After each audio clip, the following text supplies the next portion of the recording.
भारत माता की प्रतिमूर्ति को नमन करते हुए नमन करना चाहता हूं भारत माता को। और मंच पर विराजमान इस कार्यक्रम के अध्यक्ष माननीय आदरणीय सम्माननीय सीएमओ साहब और हमारे समाज से भी हमारे बीच में उपस्थित हैं श्री नरेंद्र ठाकुर जी और यमुना बिहार बस्ती में हिंदू सम्मेलन के यहाँ उपस्थित सभी मातृशक्ति, मेरी आवाज के दायरे में आने वाली समस्त हिंदू शक्ति बंधुओं, आज हम सबको क्या जरूरत पड़ी कि आज हमें गली मोहल्ले बस्ती में हिंदू सम्मेलन करने पड़े। क्या कारण है कि हमें इस प्रकार की कार्यक्रम करने की आवश्यकता पड़ी? ये इसलिए पड़ी क्योंकि जो हमारी नव पीढ़ी है, नौजवान है, युवा शक्ति है, वो आज पाश्चात्य संस्कृति की ओर अग्रसर हो रही है। आप देखते हैं और विचार भी करते होंगे बुद्धिजीवी जो व्यक्ति यहां बैठे हैं कि हमारी नौजवान जो पीढ़ी है वो किस मार्ग की ओर जा रही है और दिशाहीन हो रही है। आप देखते हैं कि वर्तमान में किस प्रकार से नशे का व्यापार हो रहा है। हमारे जो नौजवान हैं, चाहे वो लड़के हैं चाहे लड़कियां हैं, किस प्रकार की पाश्चात्य संस्कृति की ओर अग्रसर हो रही हैं। आप देखते हैं कि समाज किस ओर जा रहा है। इस हिंदू सम्मेलन के माध्यम से जितनी मेरी माताएं बैठी है, क्योंकि एक मातृशक्ति ने कहा कि माता प्रथम गुरु होती है और मातृदेवो भवा, और कहते हैं भारत माता की जय और मातृदेवो भवा। माता साक्षात देवतुल्य होती है, क्योंकि माता ऐसे वीर पुरुष को उत्पन्न करती है जो समाज का मार्गदर्शन करता है और देश की प्रगति और विकास के मार्ग को प्रशस्त करता है। तो मैं मातृशक्ति से आह्वान करना चाहूंगा कि जितनी भी हमारी मातृशक्ति है वो अपने बच्चों को संस्कार दें, क्योंकि माता संस्कार की देवी होती है। और जब हमारे बच्चों के संस्कार सही होंगे तो हमारा देश ही नहीं अपितु विश्व गुरु के पद पर अग्रसर होगा। जब हमारी नौजवान जो ये पीढ़ी है, नौजवान जो शक्ति है, किसी भी देश का अगर विकास और विनाश होता है तो वो नौजवान शक्ति के माध्यम से होता है। हमने अपनी नौजवान शक्ति को, नौजवान पीढ़ी को एक मार्ग देना है और अपने नौजवानों को शिक्षित करना है और उन्हें इस नशे से हम सभी का दायित्व है कि नशे से बाहर निकालें और उसको संस्कार दें कि हमारी जो भारतीय जो संस्कृति है उसके मूल बिंदु क्या है। उसके मूल बिंदु क्या है, उन मूल बिंदुओं को हमने देखना है, उन मूल बिंदु पे हमने चर्चा करनी है। परिवार में चर्चा होनी चाहिए। जिस परिवार में पारिवारिक चर्चा नहीं होती है, उस परिवार में देखने में आया है कि कलेश भी होता है। यह कलेश का कारण यही है कि परिवार में अच्छी चर्चाओं को जो हम भूल गए हैं और उन पाश्चात्य लोगों की हम नकल पे उतर आए हैं, जिनको न बोलने का ढंग, न उठने का ढंग, न हंसने का ढंग और ना ही बैठने का ढंग और ना ही खाने का ढंग। जो मांस को खाने वाले हैं, मदिरा को पीने वाले हैं, क्या वो कभी कभी मार्गदर्शक बन सकते हैं क्या? कभी नहीं बन सकते हैं। और यही कारण है कि हमारे जो नौजवान जो बच्चे हैं आज जो है नशे की और आप देखते हैं कि समाज में जो चिट्टे के जो है उसमें आ जाते हैं और समाज हमारे जो समाज है उसको भी जो है दूषित करते हैं ये लोग। तो मैं मातृशक्तियों से आह्वान करना चाहूंगा कि जो बाल्य अवस्था में बच्चों के संस्कार हैं उसकी आप देवी हैं, तो निश्चित रूप से बच्चों के साथ जो हमारी मां देवकी ने जो है भगवान श्री कृष्ण को जो है बहुत अच्छा संदेश दिया और मातृशक्ति के द्वारा जो संस्कार देवकी ने जो है भगवान कृष्ण के अंदर नियोजित किए, वही कृष्ण अर्जुन को भी जो है कैसा मार्गदर्शन करता है। हमें मां कौशल्या बनना पड़ेगा, हमें मां देवकी बनना पड़ेगा और ऐसे पुत्र ऐसी पुत्रियों को जो है संस्कार देने हैं जो समाज में जो है कार्य करे, समाज को दिशा दे, समाज में कार्य करने की क्षमता को उत्पन्न करे, समाज का मार्ग को जो है प्रशस्त करें। ये हम सभी का दायित्व है और ये हम सभी की भी जिम्मेदारी है। और मैं देखता हूं कि यहां पर हमारी माताएं विशेष रूप से जो है आई हैं।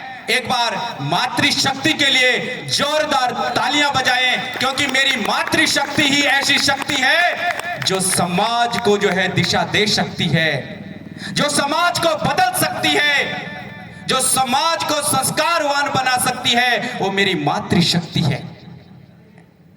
क्योंकि चाहे हम घर के चूल्हे से लेकर देखें, चाहे हम ऑफिस में देखें, चाहे समाज में देखें, मेरी मातृशक्ति अग्रणी रूप से जो है वहां विद्यमान रहती है और वहां भी जो है हम सभी का मार्गदर्शन करती हैं।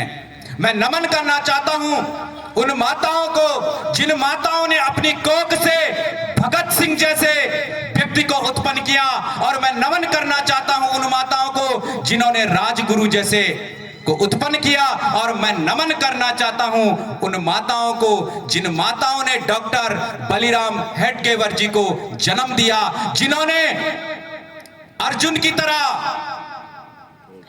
जैसे भगवान ने गीता में जो है अर्जुन को जो है मार्ग दिया, अर्जुन को बताया कि परित्राणाय साधूनाम विनाशाय च दुष्कृताम धर्म संस्थापनार्थाय संभवामि युगे युगे। ये युग का भी प्रकोप होता है कि कल युग में जिस प्रकार से हेडगेवर जी ने संघ की शाखा से लेकर के 1927 सितंबर 1925 में जब संघ की स्थापना की, तो उस संघ की स्थापना के साथ साथ वो श्रेष्ठ भारत, जिस भारत को सदियों से हमारी ऋषि मुनियों की धरती कहा जाता है, जिस धरती में आने के लिए देवता भी लालायित रहते हैं, ऐसा जो सपना देखा, ऐसा सपना हमारे परम पूजनीय डॉक्टर बलिराम हेडगेवर जी, जिनका जन्म 3 अप्रैल 1889 में नागपुर महाराष्ट्र में हुआ था, और महाराष्ट्र से संपूर्ण विश्व में आज कल्प वृक्ष की तरह जो है कार्य कर रहा है, समाज को दिशा देने के कार्य कर रहे हैं। हमारे स्वयं सेवक बंधु आज पूरे संपूर्ण विश्व में हिंदू सम्मेलन हो रहे हैं, हिंदुओं को जागृत किया जा रहा है, समस्त देशवासियों को, समस्त भारतवासियों को आज जागृत किया जा रहा है अपनी संस्कृति की ओर, अपने देश की ओर, अपने राष्ट्र की ओर। जो राष्ट्र की कल्पना हमारे पूर्वजों ने की है, राष्ट्र की कल्पना की कि भारत अखंड अखंड भारत बने, भारत विश्व गुरु बने, भारत मार्गदर्शक बने, भारत दिशा निर्देशन के कार्यों में अग्रणी बने। ऐसा सपना हमारे जो संघ के संस्थापक हैं परम पूजनीय हेडगेवार जी ने देखा और आज वो सपना साकार हुआ, हम सभी के समक्ष विद्यमान है। आप देखते ही हैं हमारी शाखा से निकले हुए अनेक स्वयंसेवक बंधु आज समाज का नेतृत्व करते हुए समाज को दिशा देने का काम कर रहे हैं। ये ऐसे आयोजनों से ही, जब इस प्रकार के आयोजन होते हैं, धार्मिक आयोजन होते हैं, इन आयोजनों से ही व्यक्ति की परख होती है। मेरी माता मातृशक्ति ने कितना सुंदर गीत के माध्यम से परिचय दिया और हम सभी के अंदर एक देशभक्ति की भावना जागृत हुई। हम सभी ने परिवार से लेकर, क्योंकि कहते हैं कि समाज सोच बनती है तो विचार बन जाते हैं और विचार बनता है तो समाज बन जाता है और समाज बनता है तो संस्कार बन जाता है और संस्कार बनते हैं तो देश राष्ट्र बन जाता है। देश राष्ट्र को हमने मार्ग देने का काम करना है, परिवार को मार्ग देने का काम करना है, पड़ोस को मार्ग देने का काम करना है, नगर को मार्ग देने का काम करना है। तभी ये भारत एक भारत श्रेष्ठ भारत की कल्पना कर सकता है। एक भारत विश्व गुरु पद पर अलंकृत हो। और हमारी संस्कृति कहती है कि गौ गंगा गायत्री पूजन, गौ गंगा और गायत्री से हमारी पहचान है। अपनी पहचान को नहीं भूलना है। कितनी भी आपत्ति आई, भगवान राम पे भी अभी बड़े सुंदर के साथ पदम गर्ग जी ने एक चौपाई गई कि रघुकुल रीति सदा चली आई, प्राण जाई पर वचन न जाई। हम रघुकुल वासी हैं क्योंकि हमारे पूर्वज, हम ऋषियों की संतान हैं, हम वशिष्ठ की संतान हैं, हम भारद्वाज की संतान हैं, हम कश्यप की संतान हैं, हम ऋषि संतान हैं। हम जाति पाति में नहीं पढ़ने वाले लोग हैं क्योंकि हम जो है ऋषियों की संतान हैं। और वो कहते हैं ना वेदों में कि ब्राह्मणों से मुखमासीत बाहुराजन्यः ऊरु तदस्य यद्वैश्यः। सभी की उत्पत्ति परमात्मा से हुई है। ये छोटी बुद्धि वाले लोग कहते हैं कि ये फलाने पंथ का है, ये फलाने पंथ का है, लेकिन हमारी संस्कृति कहती है कि सर्वे भवन्तु सुखिना सर्वे सन्तु निरामया सर्वे भद्राणि पश्यन्तु मां कश्चित् दुख भाग भवेत्। हमारी संस्कृति कहती है, हमारी संस्कृति अपने लिए नहीं कहती है, अपितु समाज कल्याण के लिए, राष्ट्र कल्याण के लिए, देश कल्याण के लिए कल्पना करती है और सपना देखती है कि जो हमारी नौजवान पीढ़ी है, उन नौजवान पीढ़ी को कैसे सुधारे, कैसे उन्हें मार्ग दें। इसी पक्ष में हमारे राष्ट्रीय स्वयंसेवक संघ के कार्यकर्ता निरंतर संपूर्ण भारत में लगे हुए हैं हिंदू सम्मेलन, हिंदू को जागृत करने में और हिंदू जागृति के लिए। और किसी भी संगठन के कोई लक्ष्य होते हैं, बिना लक्ष्य के लिए, बिना लक्ष्य के कोई भी संगठन हो या व्यक्ति हो जिसका लक्ष्य नहीं होता, वो लक्ष्य से भटक जाता है। हमें लक्ष्य से नहीं भटकना है। और इसी पक्ष में संघ ने जो शताब्दी वर्ष है आ गया शताब्दी वर्ष है, हमको गांव गांव में जाना है, देशभक्ति भाव को जगाना है, देशभक्ति भाव को जगाना है। और जो ये शताब्दी वर्ष है, इस शताब्दी वर्ष में हमने 5 चीज में काम करना है।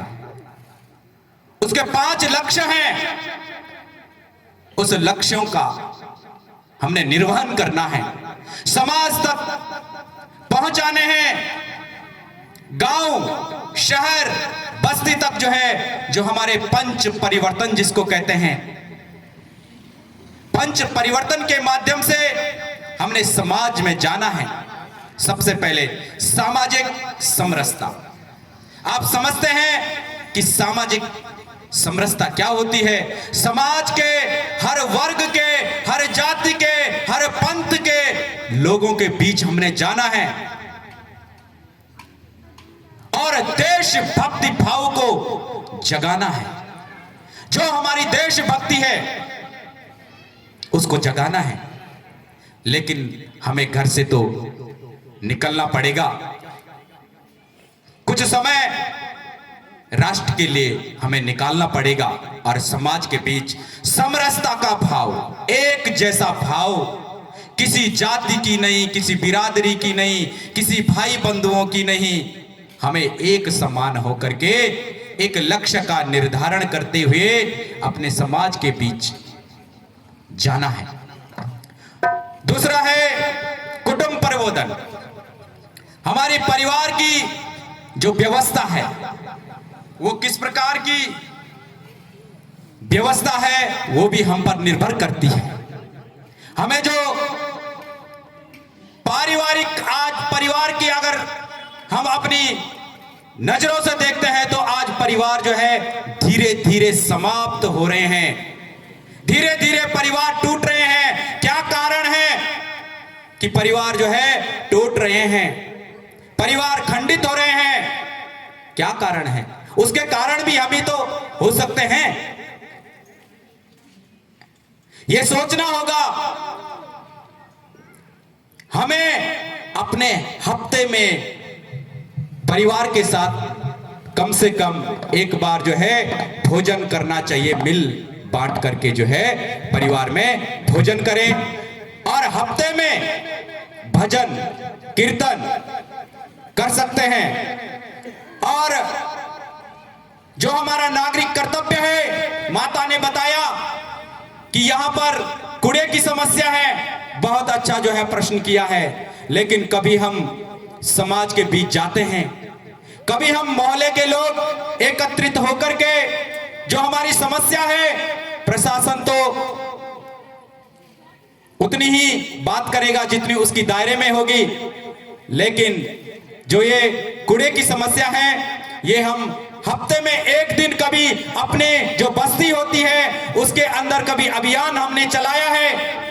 हमें अपने आप पर भी जो है देखना पड़ेगा कि हमने कभी सफाई के लिए बस्ती में कभी एक दिन इसके अभियान चलाया है। तो हम सभी की जिम्मेदारी बनती है कि हमें हफ्ते के एक दिन निर्धारण करना होगा और सफाई, स्वच्छ जो भारत है उसको स्वच्छ रखने की जिम्मेदारी हम सभी की भी है। चौथा है पर्यावरण। हमारा शरीर पर्यावरण के अंदर ही आता है। पृथ्वी, जल, तेज, वायु, आकाश। जब हम पैदा होते हैं तो हम प्रकृति से जुड़ जाते हैं और प्रकृति को तो साक्षात माता भी कहा जाता है। प्रकृतिर मातर भवती, प्रकृति साक्षात माता है। और उस माता के ऊपर, उस धरती के ऊपर, क्योंकि हम धरती को भी माता कहते हैं और हम गौ को भी माता कहते हैं, उस धरती के ऊपर हम इतना गंदगी करते हैं, लेकिन कभी हमने सोचा कि हमारी भी कुछ जिम्मेदारी है। हमें भी अपनी जिम्मेदारी के साथ कार्य करना होगा। जब हम जिम्मेदारी के साथ कार्य करेंगे तो निश्चित रूप से जो हमारे पर्यावरण है, परिजमा आवरण, अर्थात हमारा जो चारों ओर का जो आवरण है, आज संपूर्ण विश्व, कई देश तो ऐसे हैं कि वहां जो है मास्क लगाने पड़ते हैं और सांस लेना भी जो है समस्या हो जाती है। लेकिन हमें प्रकृति की ओर भी जो है हमारा दृष्टिकोण होना चाहिए, तभी हम एक स्वस्थ भारत की, एक समर्थ भारत की बात कर सकते हैं। जब हम स्वस्थ होंगे तभी हम समर्थ हो सकते हैं, तभी हम बलशाली हो सकते हैं, तभी हम शक्तिशाली हो सकते हैं, क्योंकि जब बुद्धि की शुद्धि होगी तभी तो विचारों की शुद्धि होगी। तो हमें ध्यान रखना है कि हमें पर्यावरण को भी बचाना है। और अंतिम है स्वदेशी, अर्थात आत्मनिर्भर।